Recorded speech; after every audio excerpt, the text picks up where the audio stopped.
Anyway, they've got iOS 14 is coming out soon, and so they are revising some of their terms of service. If you remember, recently, stuff like Stadia and xCloud were just like kind of flatly shut out of the App Store.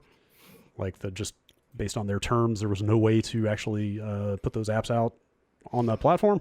Mm-hmm. They've revised some of their terms for iOS 14, which now says you can stream games to iOS like xCloud would do, as long as they submit an individual app for each game that can be streamed on the service that Apple can individually test and have you download. It's ridiculous because a lot of the comparisons people are making are actually like Netflix. They don't have to rank every movie on Netflix to get it passed through the Netflix app on iPhone. And also the weird thing is, like, there's a lot of remote desktop. Basically what these systems do is like spin up a remote like VM, right? Yeah, and you're playing a game in there. Why does this not apply to? I mean, I get that there's a difference between like me remoting into a desktop on my phone versus xCloud or something like that, but it feels like they're really kind of. But is there any money involved? Because is it like a 30% cut of sales too, or just from like launching the app? Because it seems like this is a weird kind of like way to slow down other people until Apple spins up their own competing service or something like that. Yeah, the motivations are questionable. I'm not sure if they would. I guess they can only take 30% of a sign up to Game Pass if you sign up through the app on the phone. Like if you do it on your PC or your Xbox, then that transaction has already happened elsewhere, and then you're just signing in on this platform. But like, it's hard for me to believe that these new guidelines were written by a human being. Like it's almost insulting. It's almost just like, fuck you. Technically, you can do it if you want to. Like jump through these hoops. They're saying they want a separate. They certainly want a separate app for every game. Yes, so like an app listing in the App Store. Yes, like you would download a Halo Infinite app that can stream Halo Infinite, so that Apple can technically like test and vet it and stuff like that.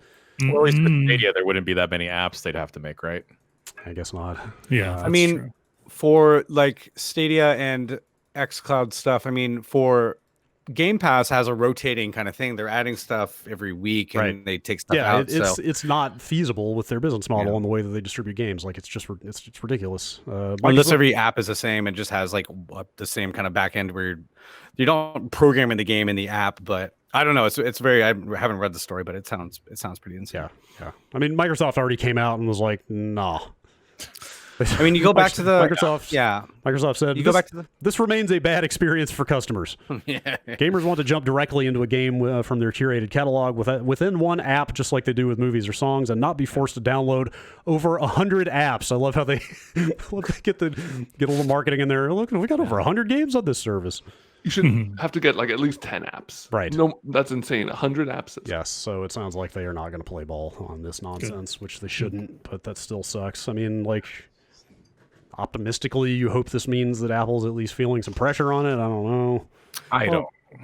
After all the Epic stuff, I mean, I think it's brought a lot of the hey.com thing and everything like that. A lot of people are thinking more about Apple's terms of service. And they always say the same thing, like, you know, they've taken advantage of a wonderful ecosystem that we've built, and they get a lot of good out of it, and we deserve our cut. Yeah. And if they're not even talking about money in this instance, I mean, I guess 100 different apps, they'd have 100 different charges or something, but it's weird. I don't see the motivation for it except just to be, I don't know, a spoiler for other companies that they're competing with in other areas. So. Yeah.